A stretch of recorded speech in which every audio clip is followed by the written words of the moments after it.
Welcome to this evening's virtual startup career panel. We're excited to have some amazing guests here to share their experiences studying here at Georgetown, interning at different entrepreneurial startups, and also what their career path has been like after graduation. I'm Professor Mike Malloy. I teach UNXD 4950, the Startup Internship Seminar. And so we've got three students who've been through the program with me, and including one who's a sophomore in the class right now. And we'll do a quick round of introductions. We have some great questions that we're going to go over with the panelists tonight, but this is designed to be an interactive 60-minute session. So if you do have questions, feel free to drop them in the chat or even come off mute as we're going through the conversation, because we want to make this as practical and applicable for you as we can. And with that, let's do a round of intros. Erin, why don't you go first? Share a little bit about what you're studying, your internship, and career plans. Yeah, totally. Just want to say firstly, thank you for having us. It's a great opportunity, and I know all of us are super excited to be here. But my name is Erin. I'm a sophomore in the college, currently studying economics and psychology, and I am the lucky student who is currently in Professor Malloy's entrepreneurship class. And through that, as well as through a couple other opportunities at Georgetown, I've done a couple internships for startups, and I'm currently interning at Shonda Studio, which was started by a previous MBA, a previous Hoya. His name is Doomy. He's absolutely fantastic. I could talk about him all day. And he has basically revolutionized the way that beginners record and edit their podcasts. So if anyone is interested in podcasting, I would love to chat. Wonderful. Excited to have you here. And Isabella, you want to go next? Yeah. Hi, everyone. My name is Isa. It's great to be here. Thank you for having me. I was also a startup intern, and I took Mike's social entrepreneurship class and then the startup interns class as well.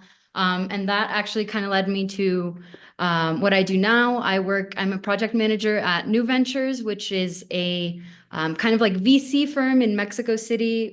We support impact startups all over Latin America. So we have a lot of different wings and arms. We call ourselves an octopus that we kind of have to support all the startups in the ecosystem in Latin America. So yeah, excited to be here. Mateo, over to you. Thanks, Mike. And I just want to echo the sentiment. Really excited to be here. I've been a part of these throughout my Georgetown experience and excited to be welcomed back as an alum.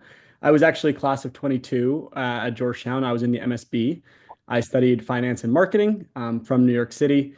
And a little bit about my path at Georgetown, I really delved into a variety of extracurriculars. I was in Georgetown Ventures, I was in Guelph, but ultimately some of my most formative sort of career-related experiences were related to Georgetown Entrepreneurship. I was in Mike's class.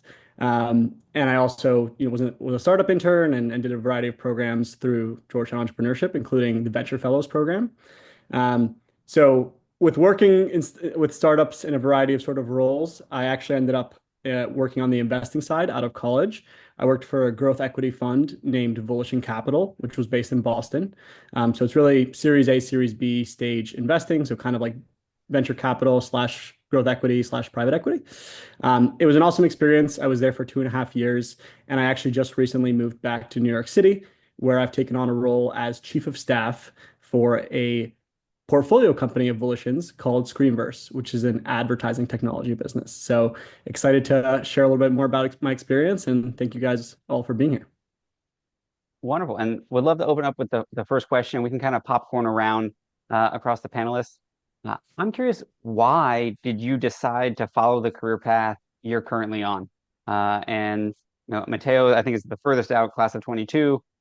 Issa, you're a little over a year out, right? Maybe I'll start with you. Like, what led you to this, as what you want to do? And mention a little bit about the program you went through in Mexico City as well. Yeah, I realize I'm a little rusty on my Georgetown intro and I missed mine. It's been a little while, but I studied in the SFS. I majored in global business and I minored in justice and peace studies.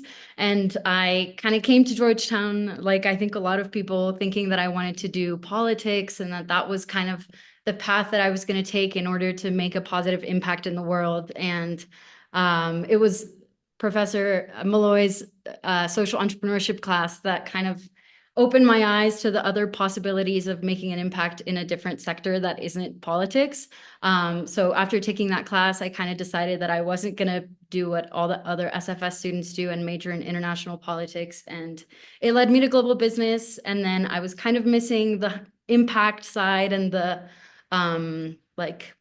doing good side. So I minored in justice and peace studies. And I loved what I studied at Georgetown. I found the Fulbright program that I did, which is called the Binational Business Program in Mexico. It's a unique program that's only offered in Mexico, where we kind of intern for a Mexican company that operates in Mexico, has some business relations in the US and across Latin America.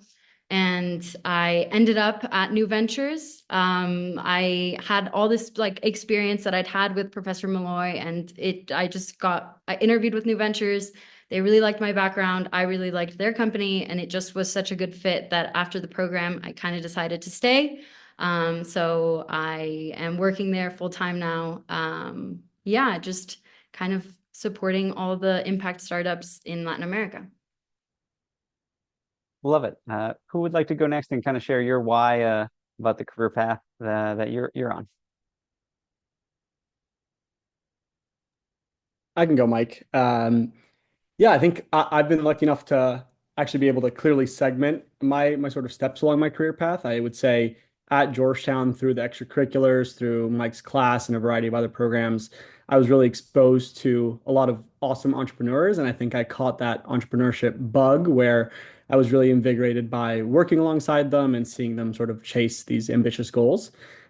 What actually led me to the investing side immediately after college was I had seen a lot of these entrepreneurs struggle with the mystery of fundraising and sort of the unknown of what it takes to successfully raise venture capital. And oftentimes it limited their ceiling in regard to sort of taking that next step as a business. So I saw a lot of worthy entrepreneurs and worthy ideas fall a little bit short. So I got really interested in sort of what is the analysis that is being done on the back end to determine a potential investment's worth, and how Yeah. can entrepreneurs best position themselves for that. So that led me to the investing side. And after 2.5 years on the investing side, I sourced a couple deals there, had a really wonderful time sort of learning exactly what I set out to learn. I got the entrepreneur and operator itch, and I really wanted to finally contribute to a startup and see them on that path. So that's what ultimately led me to move back to New York and take on this new role. Awesome. And Aaron, how about you? You're a little earlier in the journey, but curious about why you decided to intern at Shonda and take the class. Yes, totally. I definitely can't say exactly what I'm going to be doing post-graduation yet, but I can tell you how I've got here thus far. I definitely came to Georgetown interested in business, but wasn't in the business school. So look for those opportunities through clubs. And to be completely honest with you, I came into those business school clubs just looking for a positive community, and Georgetown Ventures happened to be that. And it honestly was just happenstance that they were amazing people that I really connected with. And like, I think the other panelists really caught that entrepreneurship bug and have loved the work I've done with them thus far. And meeting Doomy and being able to work with him has really just extended and expanded that real drive to build and scale companies. Love it, Aaron. And I'll follow up with a question for you as well. Like, how did you kind of land that first internship? What was the process for applying to Shonda, and Yeah. kind of walk us through what students can expect as they're, if they're applying to spring or summer internships at startups? Totally. So I actually had a bit of a unique experience with your class, Professor Malloy, because I had previously worked with Doomy. I worked with him through my involvement with Georgetown Ventures, and we really connected, realized that we worked very well together. And he asked me to come back in a bit of a different capacity and take this class with him. But I know that you have a great network of a bunch of founders, and I know that a lot of my peers in my class have found their internships through you. Wonderful. And Isa, Mateo, can you guys share a little bit about your both internship and full-time job, kind of helping students understand what to do to prepare for both the application and then interviewing process as well? Yeah, I think for me, my first internship I ever had was through startup interns as well. And I really remember being, it was a phone call interview. It was during COVID, but it was like right at the beginning. So still no Zoom interviews, but I had a phone call interview and I remember being so, so nervous. And it just really felt like a conversation. I think that's something that's really special about this field in particular, that so much of it is based on like networking and your relationships with people. So the interview really reflected that in my experience. Like it really was about connecting with whoever was interviewing you and just kind of telling them about yourself and seeing if it was going to be a good fit or not. And it was a lot less of like a very like formal case interview type that you see in other sectors. Nobody asked you how many ping pong balls could fit in a 747 or anything like that? Nope. Yeah, Just like cool. what my hobbies were. That was like a big thing. It was like, what are your hobbies? I remember saying foosball and like they loved that. That was my answer. So yeah. Awesome. Mateo, how about you? What was the interviewing process for internships as well as and you took this class 2020. That was like the COVID semester where like when you were doing it, we thought life was normal, and then COVID came in March. So how did that impact things? Yeah, honestly, in terms of the actual interviewing, it was actually pretty similar to what Aaron and Isa are saying. So very friendly interviews. Really just try to share a little bit about who you are. And I think the biggest part is really share why you're interested in helping their business. Oftentimes these entrepreneurs, this business is their baby, so you have to treat it with respect and you have to show genuine interests in terms of contributing to what they're working on. One sort of unique thing that I'll share here is that I remember going through the list of startups that Professor Malloy distributed from that program and thinking, wow, some of these are so cool, and even the roles can really change because you kind of need to be a jack of all trades, so to speak, in these environments. Apply to all of them, honestly. Like, really just don't be discouraged of just shooting out an email or application where you can share that genuine interest in what they're doing. At the very least, it'll lead to a conversation or even just a compliment to the entrepreneur and what they're working on. And ultimately, I think that paves the way for successful networking and relationships going forward. So, what I will say, Professor Malloy, is that I got an internship at this wonderful spot called Link, which was a sort of strategic advisory firm all around nonprofits and charities and folks in the DC community. Um, but I remember applying to a ton and feeling excited about pretty much every role and really enjoying every conversation along the way. I love it, and I just dropped 4 links in the chat for the students here with different resources about job questions to prepare for, job questions to ask the interviewer. Because one thing, whether it's a startup or another company that you're interviewing with, when they get to the end, they'll be like, "Hey, so Mateo, like, what questions do you have for us?" And if it's crickets, like, oh, that's not a good sign. You want to do a little bit of research, have a few thoughtful questions. You can put those in your back pockets, and the personal cliff notes we shared there can kind of help you prep for it, as well as the STAR technique for how to respond to some of those questions. Um, and I'm going to explain the STAR technique and then ask the panelists too to tell us a STAR story, which STAR is an acronym. It stands for situation, task, action, result. Um, and instead of giving a 1 sentence answer, it helps you kind of extrapolate into maybe a 1 to 2 minute story about something you did. About, tell me about a time when you were faced with adversity, or panelists, tell us a time about something unexpected that happened while working at a startup, that was outside of your role, and how you handled it. And I'm going to buy them an extra 30 seconds here to tell the audience here about a time when, 10 minutes before this panel started, the Zoom link didn't work. And I found myself in the situation where, how am I going to host all these students on Zoom to have a panel? And no one can get in. And so the task was to figure out, okay, how do we get into the Zoom room?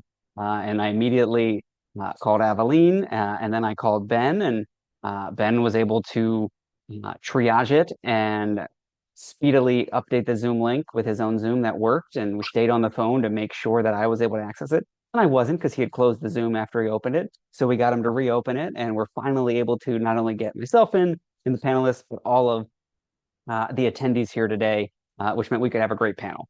And so, like, there's an example of a little bit of a STAR story, which felt like a startup here. The adrenaline was pumping before this panel got started. So panelists, I'll pass it over to you. We can popcorn around if you each want to share a star story about something unexpected that happened while working at a startup. Yeah, I can start off. I think honestly, one of the things that I love about working at a startup is that every day is kind of unexpected, which is definitely one of my favorite parts. But I can definitely tell you about one of my recent experiences. So I kind of came into my role working at Shonda, understanding that being an intern there was probably going to look pretty different every week. But I have never been one for design. Any of my friends will tell you that it's not where I lie. I rely heavily on my creative team at Georgetown Ventures to carry us in that department. But Doomy came to me a couple of days ago and said, I'm just too close to the product at this point, and I think I'm missing key things that the user coming to our landing page, for example, for the first time really wants to be seeing. And I think that I'm just too close, and I would love for you to kind of go in and create us a landing page. And to me, that obviously sounded super exciting, but definitely very daunting since I had never had any experience with design or UI. But I took it on. I watched a bunch of YouTube videos on what UI is all about and what designing a landing page is, and pulled up Canva, designed my own landing page, and sent it over to Doomy, and he landed up implementing a lot of the changes that I came up with, which is super cool. And also another reason that I really love working at startups. I got to see my work and my learning as real tangible results, and it was pretty rewarding. I love it. Issa, do you want to go next? And Aaron, if you can pull up a link to that landing page, drop it in the chat so we can check it out and see a little bit more about Shonda. Yeah, sure. Yeah, sure. I'll go now. I'm really sorry. My neighbor's dog is barking, but we move on. So when I was working at Bought This, which was the summer that I did the startup interns class, Bought This was it no longer is running, but it was a startup that was like a sort of platform for online retailers in Venezuela to kind of, especially in the beauty industry, to kind of be able to market their products there. And a lot of it, especially in the beginning stages, was trying to contact these beauty brands and companies to get onto our platform. And because it was COVID and because there was no way to be going into these stores in person and be contacting these sellers, a lot of it had to be done by phone call or by email, and especially mostly email when it's the first contact. And so I had a huge database of companies that I was emailing every day. And I just was noticing that the emails that I was sending, they were never getting replies. I was getting no engagement with them whatsoever. And so I kind of had to brainstorm a way to make them more creative. So I was just sending adding emojis to my emails, adding colors, adding images. I tried MailChimp. I tried personalizing the emails. It was just a lot of trial and error. And I really spent my summer kind of making a strategy on how I could get these replies. And in the end, I think I realized that what works best is always a personalized email. Really just doing my research on who I was contacting so that they could feel that it was a real person that was contacting them and not just a mass email. But definitely more time consuming, but it was really worth it in the end to kind of understand what would get people to reply to me. Love it. Thanks, Issa. How about you, Mateo? Yeah, these are great examples. Mine actually happened very recently. So I joined this role at Screenverse about a month and a half ago. And a couple of weeks in, my first really assignment was, hey, we're going to have a leadership offsite for the C-suite in a couple of weeks, and we need you to run everything from start to finish, meaning all the logistics, the schedule, agenda, and then actually facilitating and leading that conversation when we get there.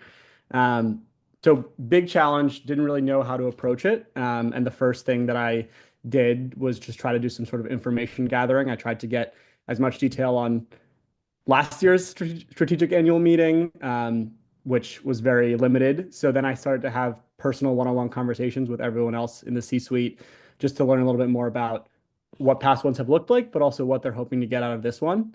And then with all that, I just tried to learn as much as possible on what successful facilitation of these types of meeting looks like, online, just reading resources, reading books, talking to folks who had done it before, handling all the nitty-gritty details, and then putting it all together. And last Thursday and Friday, we actually met and had this sort of focused leadership offsite, a lot of planning for 2025, and then also 3 to 5 year planning. So it was this big challenge. And honestly, at the end of the day, it was a lot of just conversations individually, learning about their personal intentions and sort of goals for the meeting, and then trying to tie it back to my vision and plan for the meeting. So now that it's over, I've definitely taken a deep breath, but I'm proud of how I tackled it, and hopefully it was successful.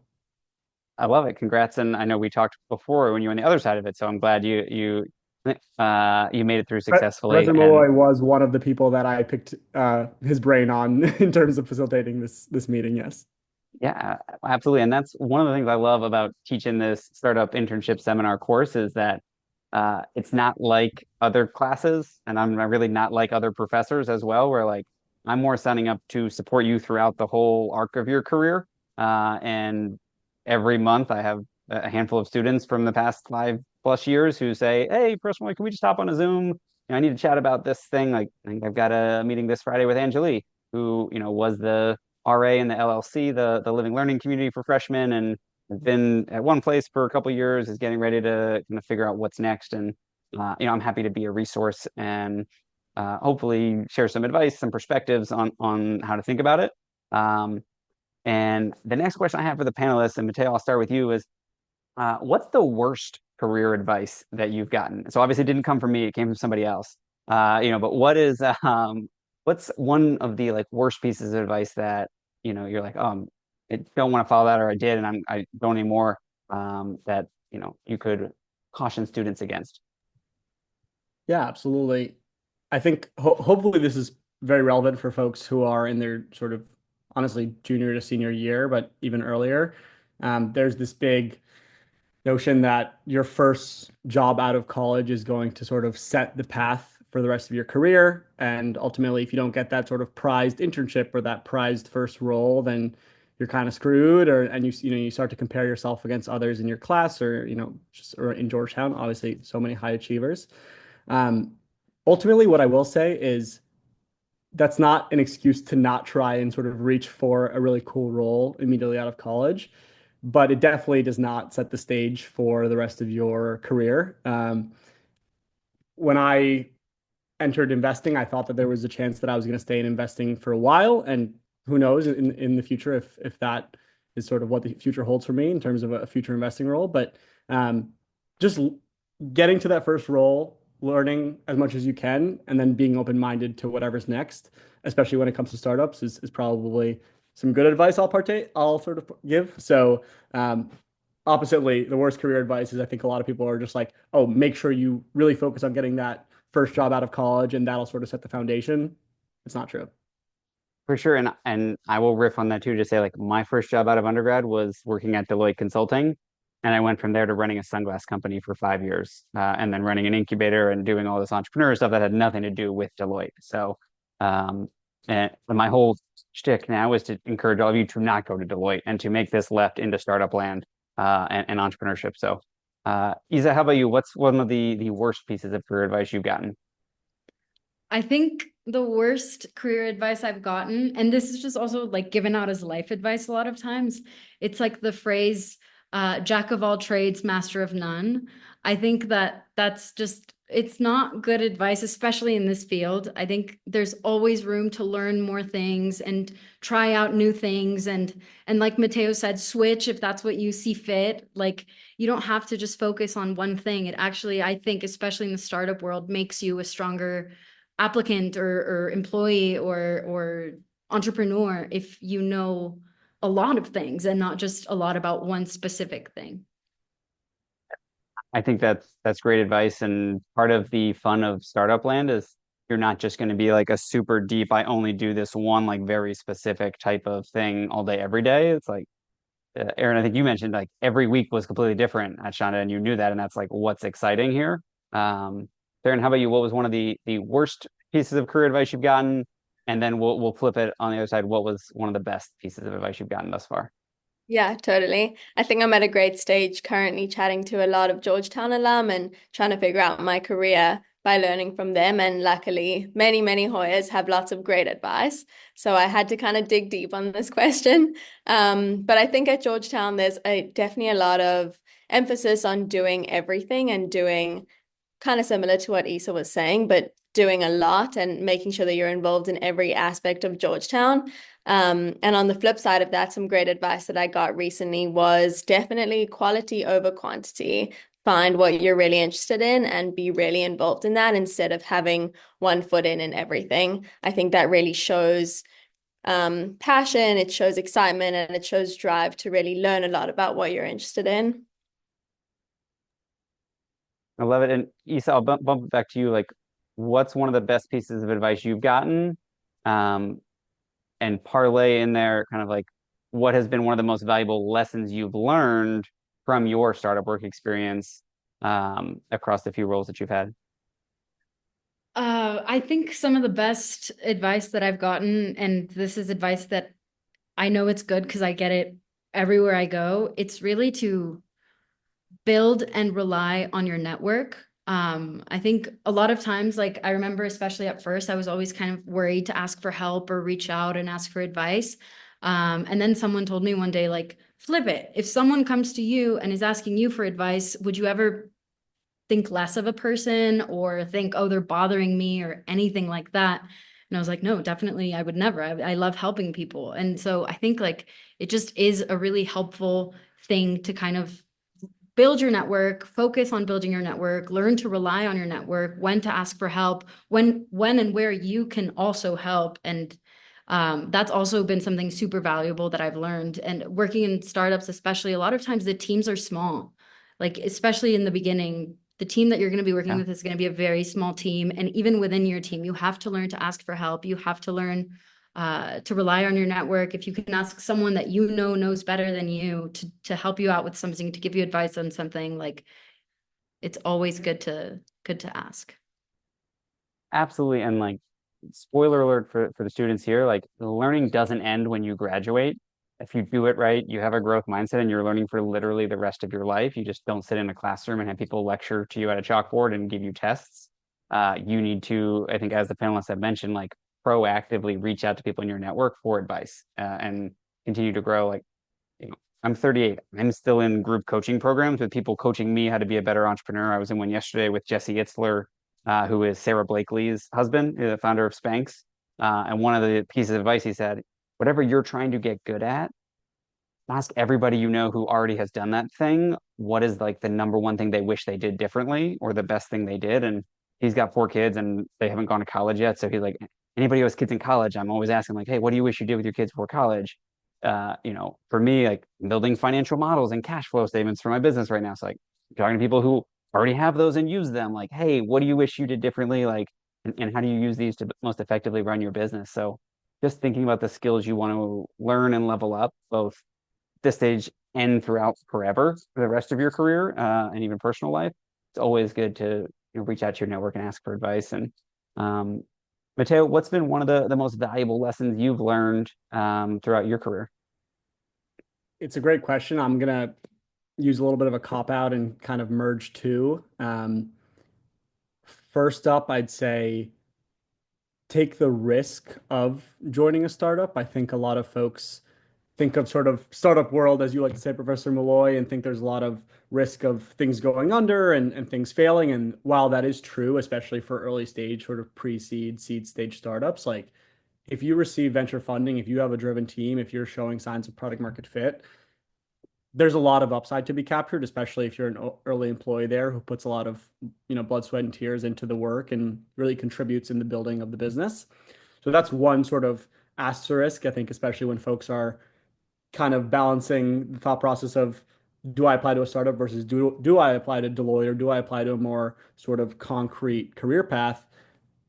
While there is a little bit of an imbalance from a stability perspective, like the upside is there. And if you're ever going to take the risk, personally, I think it's better to do it earlier in your career because you're obviously, you can be molded into a bunch of different fields. You're not really limiting yourself in terms of getting siloed in a specific industry either. So that's one. And two, whatever path you go down, Just work hard and leave it all out there.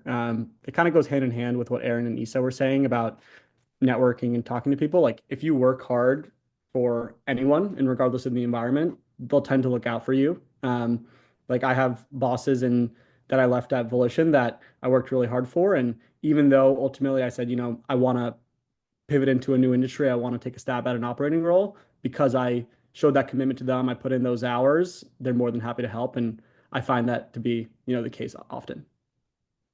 Yep. I love that. And I think people come into your life for a reason, for a season, or for a lifetime. And when you think about your career trajectory, like there are people that, yeah, I worked with them for that period and I'm probably never going to talk to them ever again. And like, that's okay. There's also people who are going to be with you for the rest of your life. Like Mateo and Isa and Aaron, you're in the running here. Like I'm pretty sure I'm going to be supporting you throughout your whole life. Whatever I can do, I'm here to support and encourage, mentor, make connections. And I think it's also helpful for Georgetown students. Like college is a 4-year season. There are people that yeah you hang out with and went to parties and go to the tombs with, but like after graduation, you might not see them again. Versus your roommates and some of those close friends that like I still have a group text with like 12 of my buddies from undergrad. Like we talk every day. Like that is a special bond that you want to bring with you.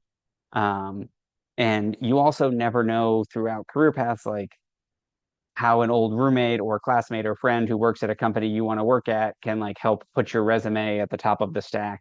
Like there's there's a lesson in here too of like as you go out and build your network and you meet other people who didn't go to Georgetown, like you never know who their college roommates were that they perhaps partied with for 4 years. And if they were to introduce you to them, you're going to get a meeting, get an interview for that job, or whatever it might be.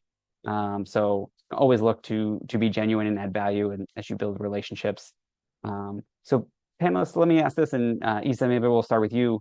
What's one thing that you wish you knew about the job application and interview process before applying to internships and full-time jobs?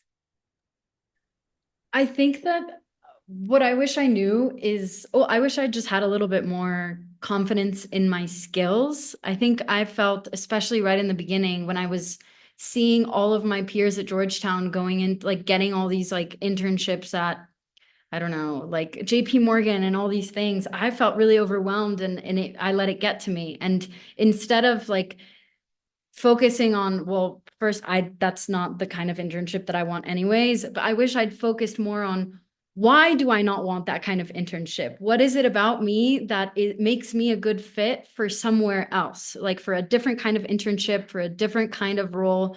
I think especially I wish that I'd had learned to like market myself better sooner for those internships, just because I would have like had a way better time going through the interview process anytime I did an interview if I'd had that like skill and that confidence. I love it. That is a great piece of advice. Aaron, how about you?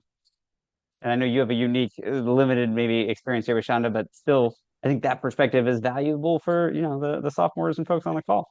Yeah, totally. I think the main thing that I would say is I definitely wish I had known how important it is to make personal connections with the people you're interviewing with. They know that you go to Georgetown, they know that you're a smart kid. They don't know how cool you are until you really tell them and get to show them. And I think that has really been the key to all of the professional relationships that I've made thus far. Love it. That is great advice. Mateo, how about you?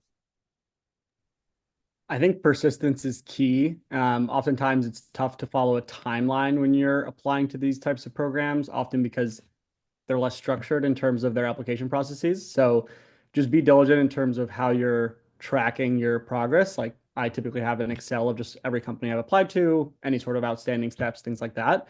And then you just got to trust the process and throw in as many apps and have as many conversations as you can. Obviously tying in what Isa and Aaron are saying as well, just being very personable and sticking true to who you are.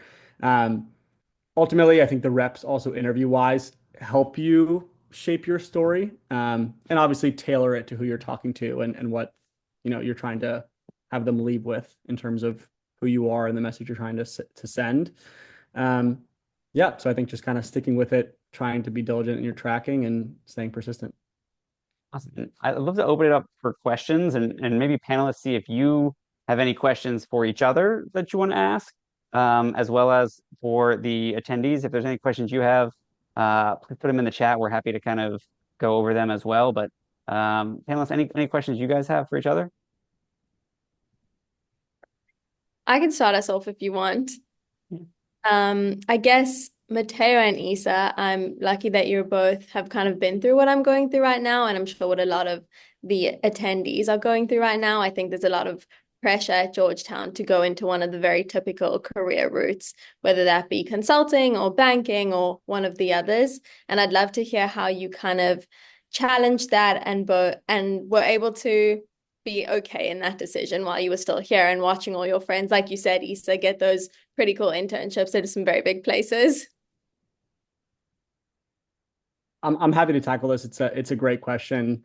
I think the reality is, as much as we think about other people's career paths and often tend to think about, the grass is always greener, you're always comparing yourself against these people, like the people you care about don't really care about what you do. And that's not in the sense that like they don't care about your mission and what you're working towards, but like they don't attach that much value to it in terms of your character. So I think just detaching that, like I was in senior year and I lived in a house of 6 guys, and everyone else senior fall had a job already locked and loaded, and I was the only one sort of still cranking on applications and running through interviews.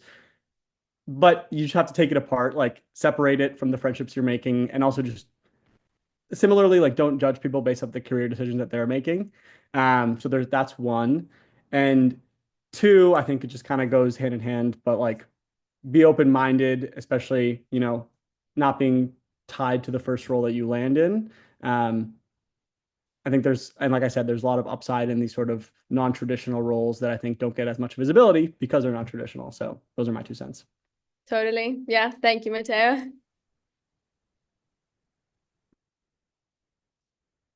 Isa, any thoughts you want to add?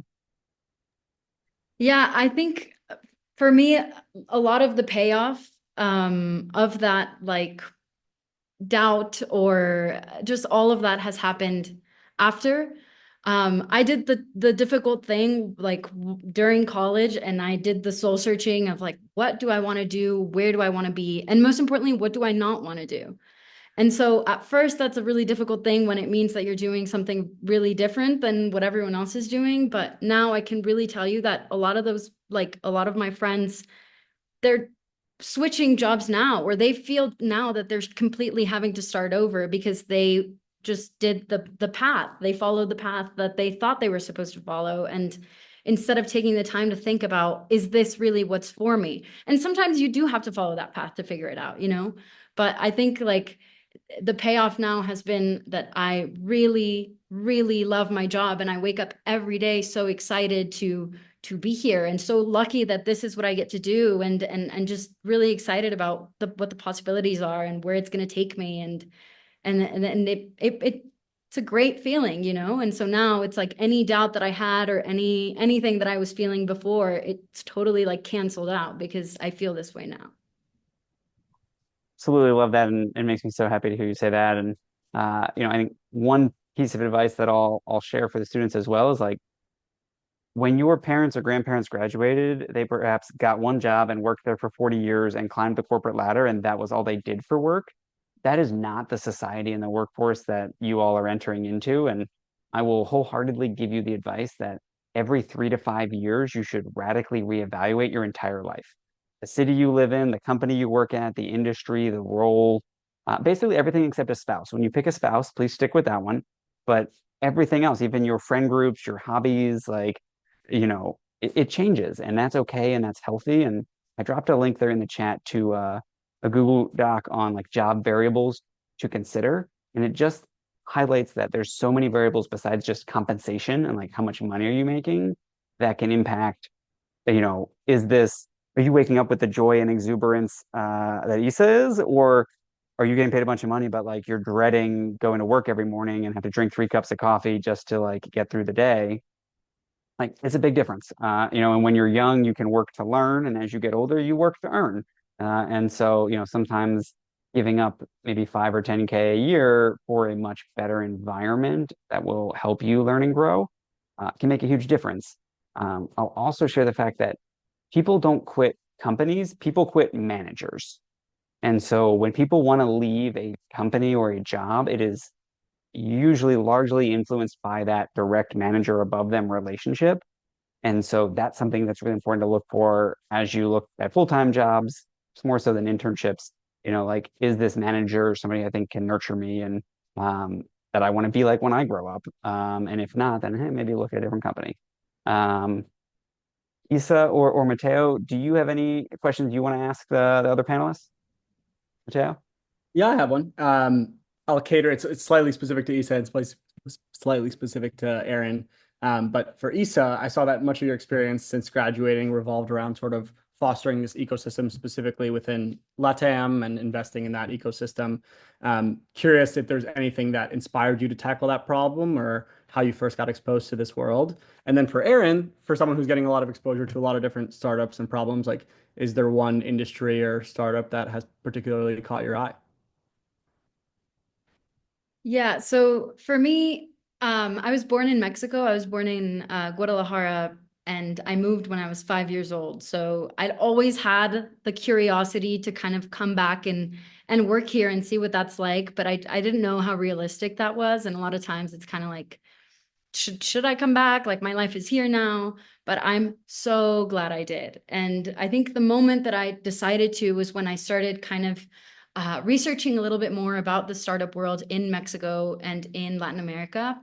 Mexico really acts and has been acting as like a door between the US and the rest of Latin America. And so I knew for me, like, that means that this is a place where there's going to be so many people to meet, so many cool projects, and just it's going to be very dynamic. And the startup world in Mexico City, and I was recently in Colombia, and it's happening there now too.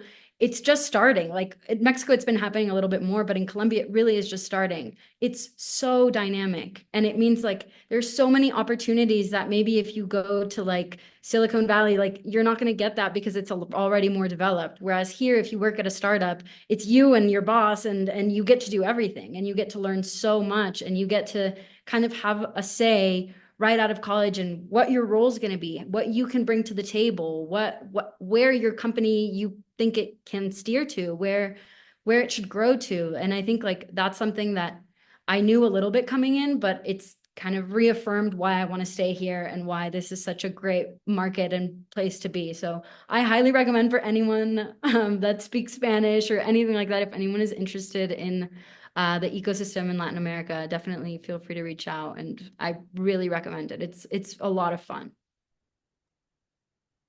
That's a very passionate answer, Isa. I'm not sure I can follow that up. But what I can say, Matteo, is thus far I have really only been exposed to SaaS companies and SaaS startups. And while two that I've worked with have been very different, I've honestly enjoyed that side of software and getting to understand, what the pricing models look like and what it looks like to really serve a consumer who you never really meet in person, which I think has been a very interesting experience for me. So thus far, have very much enjoyed SaaS, but again, just a sophomore, so super open to still feeling it out. Love it. And I'm a big SaaS guy as well. I spent a lot of time working with B2B SaaS companies. Panelists, if you don't mind putting your contact info in the chat, just in case any of the students or folks want to follow up, would love to share that with them. And Isa, do you by any chance have a question for Mateo or Aaron to share with the group? Yeah, I have a question for both of you. What has been kind of the most rewarding moment that you can think of in your experiences working with startups? I know it's a lot of times it's about like the little victories, so I'd love to hear kind of those stories. Yeah, I can totally kick us off there. I think one of the most amazing moments that I've had was when Doomy actually asked me to come back and continue working for him.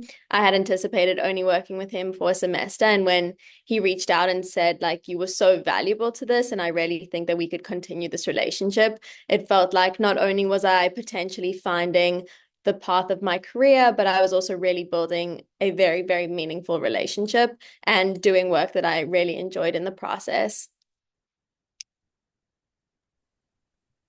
That's awesome, Aaron. I would say my proudest achievement probably came during my time at Volition Capital. I would say sort of the North Star in an analyst role there is to source a deal, meaning you are going out, finding an opportunity, connecting with the CEO and management team, and then bringing it to the table as an investment opportunity. And then it makes it all the way through the finish line and we actually wire the money. And I actually sourced my first deal through a cold call. I caught Eugene Johnson, who's the CEO of Revy, which is this really awesome self-serve kiosk company based out of San Francisco. So I'm sure I put it in the chat, but I'm sure a lot of you folks have interacted with self-serve kiosks in the wild at sort of a fast food chain or sort of quick serve restaurants.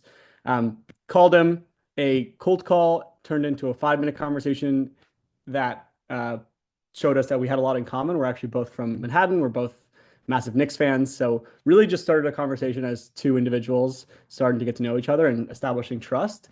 And then turned into a 30-minute conversation where he told me a little bit more about his business, where they were heading, a little bit about their funding experience. And ultimately, we agreed to keep in touch for future rounds.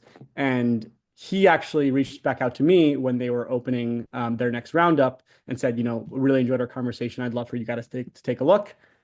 Several months of diligence later, we ended up investing $5.25 million in the business in their seed and Series A round. And it was an experience where I feel like it all tied together, like my interest in startups, my interest in investing, and finally being able to contribute to an entrepreneur and an awesome business, receiving that next step of funding and kind of taking off from there. So I'm definitely proudest of that, and it was an awesome experience.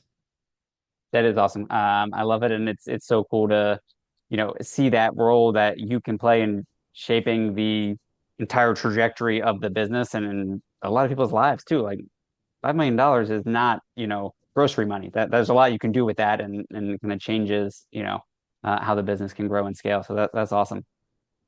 We've got about 10 minutes left, and I think one of the keys that we've sprinkled in here, and again, I want to highlight is just like the difference between the consulting investment banking path and then the entrepreneurial career paths.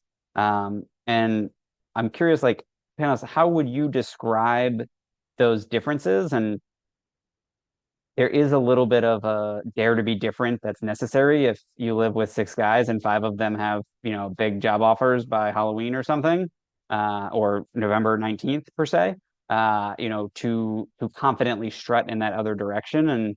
And yeah, just again, want to hear your perspective about how to, help students feel like, hey, that thing over there is not for me. I don't know what is, but I know I need to go and explore it, and like how to I think, Isa, I heard you say do some soul searching at Georgetown and perhaps talk to, parents and friends and potential employers. But, what advice might you have for students navigating those paths and, feeling like they're making the best decision for themselves?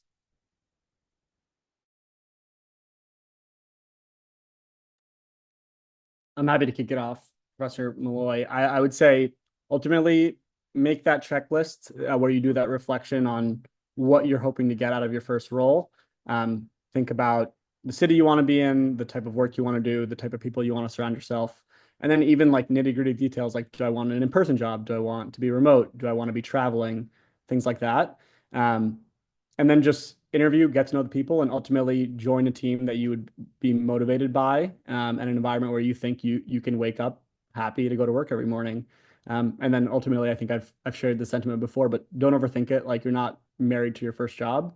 And like I said, there's also a lot of upside to these non-traditional roles. I think I would totally just echo everything that Matteo said and really emphasize that idea of speaking to people and just seeing who you connect with and learning what they do. And if you connect with that, then that's probably something that you should go ahead with. But also just remembering the idea that if you're an entrepreneur, you can really show that entrepreneurial spirit no matter where you are. You don't need to be starting your own company, whether you're in a more traditional role or you decide to work at a VC or whatever that might be, there are opportunities that you can create for yourself to be an entrepreneur in whatever space you land up.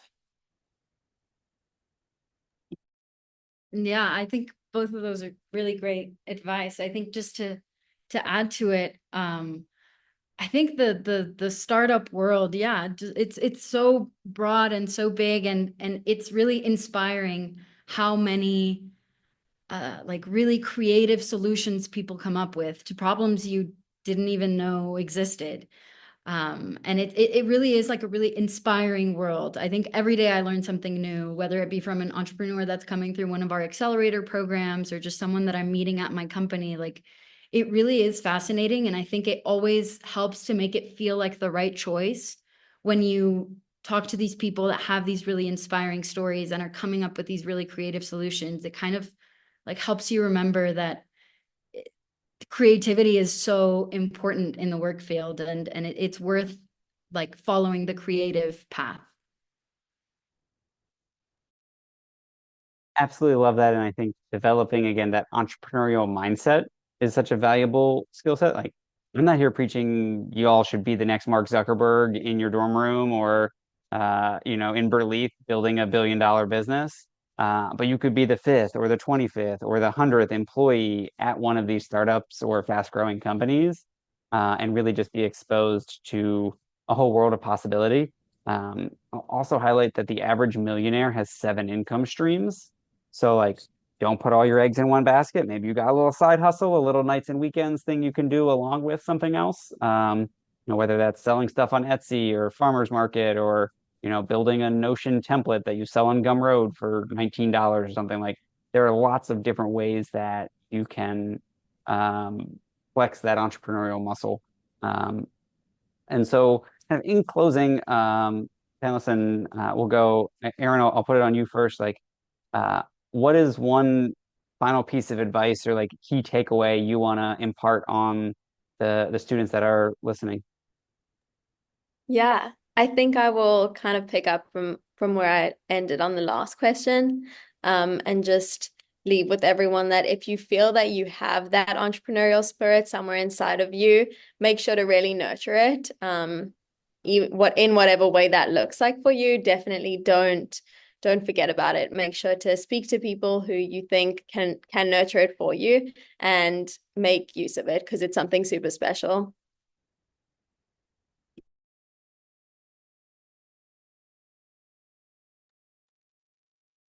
Go ahead, Isa. Oh, thanks. I would say, I mean, yeah, take the risk. I think like it'll really pay off. Like, if you consider yourself to be adaptable and flexible and you're curious and you love learning, like trying it out, spending a year, 2 years, like doing it, I think you're going to learn so, so much. And if you decide that it's not for you and you end up switching away from entrepreneurship and from startups and all of that, I promise that what you have learned will be really valuable in whatever field you do. Like, it will not be time wasted if you end up completely pivoting to something else. Like, the lessons that you have to learn here are really, really important ones, and you're going to learn them really quickly, and just you're going to learn so much. I think those are great lessons. I'll just add that as someone who has had a few steps in my career, I've always been particularly drawn to the startup world, largely because you think about these large successful businesses in the Fortune 500 or just generally businesses that you interact with every day. They all started from nothing. And I think if you've ever met folks who were early employees of those businesses, they'll often bring it up, largely because it is so satisfying and gratifying to really just play a role in the building of an awesome company from zero to whatever number you want to place on there. So I can't emphasize that enough, that when you can look back on an experience, especially related to a startup, where you can say you've contributed, it's really important, and I think it's very valuable for your career as well. Fantastic. Well, thank you, panelists, for your time tonight. Thank you, students, for joining us. We hope we're able to share some insightful perspectives on the entrepreneurial career pathways and what it's like working at a startup. I dropped a link in the chat to the Startup Internship Seminar. If you have any questions, feel free to reach out and email me. Thanks so much, and I hope everyone has a great night and happy Thanksgiving. Thank you so much. Have a lovely night. This is a great eye into startup world. Yeah, appreciate it.